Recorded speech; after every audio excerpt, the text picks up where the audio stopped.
Praise the lord. హల్లెలూయా. దేవునికి మహిమ కలుగును గాక. క్రీస్తు యేసునందు నా ప్రియమైన దేవుని బిడ్డలైన మీ అందరికీ హృదయపూర్వకమైన శుభాభివందనాలు. ప్రభు అయిన యేసయ్య తన మహా ఉచితమైన కృప చేత ఈ యొక్క చివరి దినాల్లోకి దేవుడు మనల్ని ఆశీర్వాదకరంగా క్షేమంగా నడిపించాడు. ఈ 30వ తేదీన ఈ విధంగా ఈ జూలై మాసంలో దేవుని యొక్క కృపను బట్టి మనము సజీవులుగా ఆరోగ్యవంతులుగా ప్రభు మనల్ని నిలబెట్టి తన నామన ఆయన మహింపరుచుకుంటున్నారు. వీళ్ళరా మరి మీ కుటుంబాలు, మీరు మీ పిల్లలు ప్రతిదీ విషయంలో క్షేమంగా ఉండాలని, దేవుని యొక్క కృపా కాపుదలతో మీరు నడిపించబడాలని మేము మా అనుదిన ప్రార్థనలో జ్ఞాపం చేసుకుంటూ మీ యొక్క విషయమై దేవుని దగ్గర మేము మానక ప్రార్థన చేస్తున్నాం. ప్రభు తప్పకుండా మీకు మరింతగా క్షేమము, ఆరోగ్యం, ఆశీర్వాదము ఆయన కలుగు చేస్తాడు. మీరును మా గురించి ప్రార్థన చేస్తున్నారని పూర్ణ విశ్వాసంతో మేము మిమ్మల్ని బట్టి దేవునికి మానక కృతజ్ఞతాస్తుతి చెల్లిస్తున్నాం. హల్లెలూయా. సో మరి ఈ సమయంలో దేవుని యొక్క లేఖనంలో నుండి మనం ఒక చక్కటి మాటను జ్ఞాపం చేసుకుందాం. అనుదినపు ఈ అభిషేక వర్తమాన కార్యక్రమంలో యేసయ్య చెప్పిన మాటలు మనం ఆయన లేఖనంలో నుండి మనం చదవటం మనకు దేవుడు ఇచ్చినటువంటి గొప్ప ధన్యత. మత్తయి సువార్తలో 7వ అధ్యాయంలో యేసయ్య చెప్పాడు అనేక విషయాలు. ఆయన 5, 6, 7 అధ్యాయాల్లో ఆయన మాట్లాడుతూ ఆ 7వ అధ్యాయంలో ఒక చక్కటి మాట చెప్తాడు. మనుషులు మీకు ఏమి చేయాలని కోరుకుంటారో మీరు అది వారికి చేయండి అని. హల్లెలూయా. సో మనుషులు మీరు ఏది నాకు ఒక వ్యక్తి చేయాలని నేను కోరుకుంటానో నేను అది చేయమని ప్రభు నాకు నేర్పాడు. అంటే ఆయన వెంబడించిన ప్రతి వారికి ఆయన నేర్పుతున్న మాట ఏంటంటే, నాకు ఇతరుల వద్ద నుండి నేను ఏమి ఎక్స్పెక్ట్ చేస్తున్నానో, ఏమి ఎదురు చూస్తున్నానో అదే నేను ఇతరులకి చేయాలి. అప్పుడు వారి దగ్గర ఉన్నది నాకు రావడానికి వీలవుతుంది. హల్లెలూయా.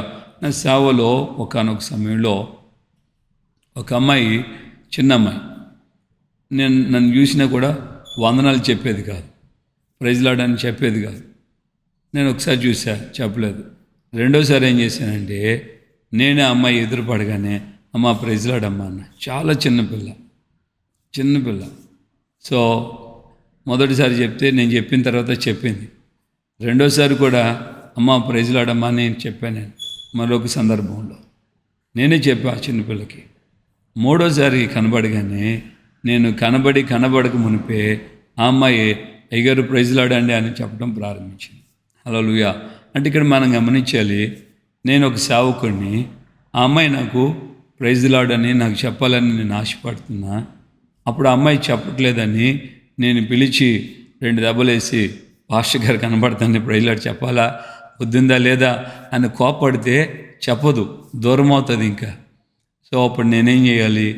దేవుడు మనకు చెప్పించిన మాట ప్రకారంగా నాకు ఆ అమ్మాయి చిన్నపిల్ల కానీ పెద్దవాళ్ళు కానీ వారు నాకు దేవుని పేరట వందనాలు చెప్పాలి, లేక ఒక విధంగా నన్ను వారు ఘనపరచాలి, నేను సేవకుని అన్న ఆ తలంపు నాలో ఉంది.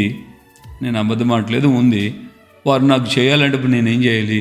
నేను సేవకున్నాను, నేను తలకైటి వెత్తి పెట్టుకుంటే వాళ్ళు నాకు చెప్పరు. అప్పుడు ప్రభు నాకు నేర్పించిన మాట ప్రకారంగా మనుషులు నాకు చేయాలనుకున్నది నేను చేయాలి. అప్పుడు నేనే అమ్మాయికి, చిన్నపిల్లైనా నేనే అమ్మాయికి వందనాలు చెప్పాను. 2 సార్లు చెప్పాను. తప్పేమైంది? నేను ఎక్కడ కుంటుపడలేదే, నాకెక్కడ నడుములు పొంగిపోలేదే, నాకెక్కడ తలకాయ కొట్టేయలేదే, సమాధానంగానే ఆరోగ్యంగానే ప్రభు నన్ను నిలబెట్టాడే. ఎందుకు తగ్గింపు మనకు లేదు? మనము ఎక్స్పెక్ట్ చేస్తున్నాం ఇతరుల యొద్ద నుండి నాకు వారి దగ్గర నుండి ఘనత కలగాలి, నన్ను వారు గుర్తించాలి, నాకు వారు ఈ విధమైనటువంటి సమాధానాన్ని లేకుంటే ఒక రెస్పెక్ట్ని ఇవ్వాలి అని చెప్పి నేను ఆశిస్తున్నప్పుడు మరి నేను చేయాలి కదా. నేను చేయటం ప్రారంభిస్తే ఖచ్చితంగా వారు కూడా నాకు చేస్తారని మన ప్రభువుని యేసయ్య చెప్పాడు. మరి ఇలాంటి పరిస్థితుల్లో మనం ఏం చేయగలుగుతున్నాం? మనం ఇతరుల్ని ప్రభు పేట ఘనపరచాలి.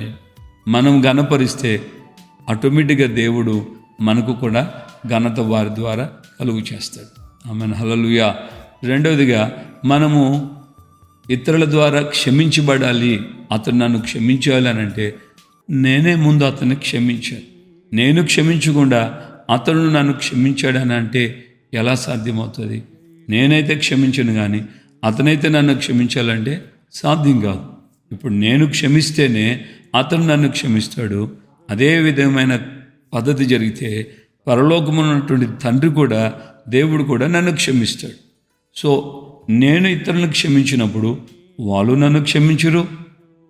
మా ఇద్దరి మధ్య క్షమాపణ లేకపోగా పరలోకమున్న తండ్రి కూడా నన్ను క్షమించడు. దేవుని బిడ్డలారా, చాలా జాగ్రత్తగా మనం ఈ విషయాన్ని గుర్తించాలి. కనుక మనం ప్రభు మనకు నేర్పుతున్నటువంటి ఒక లెసన్. సో ఈ లెసన్ మనం చాలా జాగ్రత్తగా గుర్తించాలి. మనకు దేవుడు ఈ విషయమై చెప్తున్నటువంటి మాట ప్రకారంగా మనుషులు నాకు చేయాలనుకున్నది మొదట నేనే చేయాలి.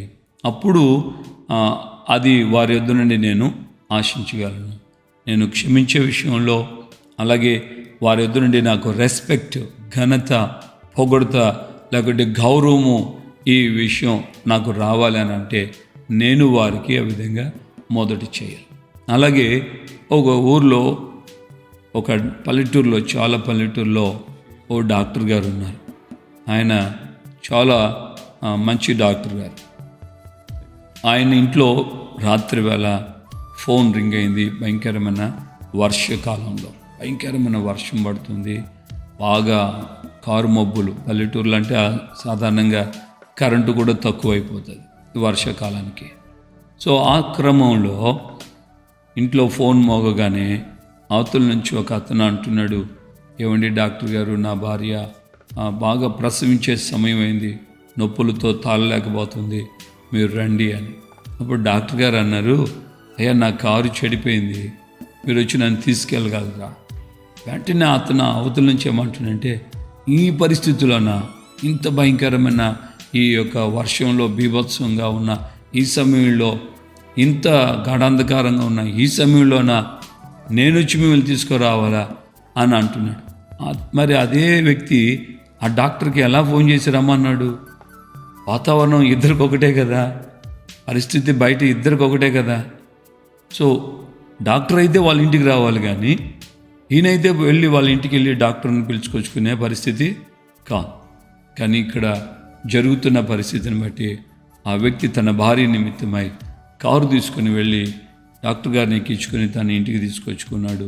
తద్వారా తన భార్య సేఫ్, తనకు పుట్టిన బిడ్డ సేఫ్. అదే నేనేంటి ఈ పరిస్థితుల్లో వెళ్ళగలనా, నేను ఎలా చేయగలను అని అనుకుంటే డాక్టర్ రాగలిగే వాళ్ళైనా, తన భార్య, తనకు పుట్టిన బిడ్డ క్షేమంగా ఉండేవాళ్ళైనా? ఆలోచించండి. పరిస్థితి పర్యవసానం, ముగింపు ముందు మనం ఏమైతే చేస్తామో ఆ తర్వాత మనకు అదే వస్తుంది. దీనిని యేసయ్య మరో విధంగా ఆయన ఉపయోగించాడు. మనం ఏమి విత్తుతామో అదే కోసుకుంటాం. కాబట్టి మనం దీనులమైతే, మనము దయగలిగిన వారమైతే, మన నోటి మాటలు జాలి కలిగినవైతే, మనము ఆదరించే వాళ్ళమైతే తప్పుగా మనకు కూడా ఆదరణ లేని సమయంలో ఆదరణ వస్తుంది. మనము ధైర్యపరిచిన వాళ్ళమైతే, మనం ఒకవేళ కృంగిపోయినప్పుడు ఖచ్చితంగా మనకు ఆ ధైర్యము దేవుడు ఏదో ఒక వ్యక్తి ద్వారా అనుగ్రహింపచేస్తాడు. ఈ విషయాన్ని ఈరోజున ఒక చక్కటి పాఠముగా మనం నేర్చుకోవాలి. మనుషులు నాకు ఏమి చేయాలని నేను కోరుకుంటానో నేనే చేయాలి మొదట. అది మనకు ప్రభు నేర్పిన చక్కటి పాఠం. కనుక ప్రభు ఈ విధంగా ఈ మనసులో, మన హృదయాల్లో ఆయన నేర్పిన పలుకుల్ని, వినిపించిన వినికిడిలో ఉన్న ఈ మాటల్ని హృదయమందు ఉంచుకొని ప్రతి వారి ఎదుట, ఎవరి ఎదుటైనా సరే, స్త్రీలైనా పురుషులైనా, లేకుంటే దేవుని బిడ్డలైనా, దేవుని అరగని బిడ్డలైనా, అన్యులైనా, లేకుంటే నీ ఉద్యోగం, వ్యాపారం, చదువు, ఎక్కడైనా సరే నువ్వు ఎలాగా ఉంటావో, నువ్వు ఎలాగా ఇతరులకి చేయడానికి ప్రయత్నం చేస్తావో, పరము నుండి చూస్తున్న దేవుడు నీవు నేర్చుకున్న ఆయన ఆజ్ఞలు, ఆయన క్రమాన్ని బట్టి, ఆయన ఇచ్చిన పాఠాన్ని బట్టి దేవుడు నీకు కూడా ఆ ఉన్నతమైనటువంటి భాగ్యాన్ని కలుగు చేస్తాడు. ప్రార్థన చేసుకుందాం. పరిశుద్ధుడమైన తండ్రి, మీ పాదాల స్తోత్రాలు. ఈ ఉదయకాలమందు నాతో మాతో మీరు మాట్లాడిన మీ అమూల్యమైన వాక్కును బట్టి మీకు స్తోత్రాలు చెల్లిస్తున్నాను. నజరేయుడైన యేసయ్య, మరి ఈ సమయంలో మా జీవితానికి అవసరమైన ఒక చక్కటి పాఠాన్ని మీరు నేర్పారు, అందుకే స్తోత్రం. మనుషులు మాకు ఏమి చేయాలని మేము కోరుకుంటామో అదే మేము చేయాలని అయ్యా మీరు కోరుకున్నారు కనుక నాయన మేము మా జీవితంలో అయ్యా మా యొక్క బ్రతికినంతకాలం మీరు అక్కడి పర్యంతం మేము ఇతరుల దగ్గర ఏం ఆశిస్తున్నామో అదే మొదట మేము వారికి ఇవ్వాలని, తద్వారా అది మాకు అనుగ్రహించబడుతుందని ఈ లేఖనాల ద్వారా తేటపరిచారు. కనుక ఈ యొక్క ఉదయకాలం ముందు నీ మాటలు విన్న నీ ప్రియబిడ్డలను మేమందరం ఆ మాటలు అనుసరించి దాని ప్రకారం మేము జీవిస్తూ ముందుకు సాగుతూ సహాయం చేయండి. మేము అజ్ఞానుల వలె కాక జ్ఞానుల వలె ప్రవర్తించుటకు మాకు సహాయము చేయమని యేసయ్య పరిశుద్ధ నామములో ప్రార్థన చేసి పొంది నమ్ముతున్నాం. ఆమేన్.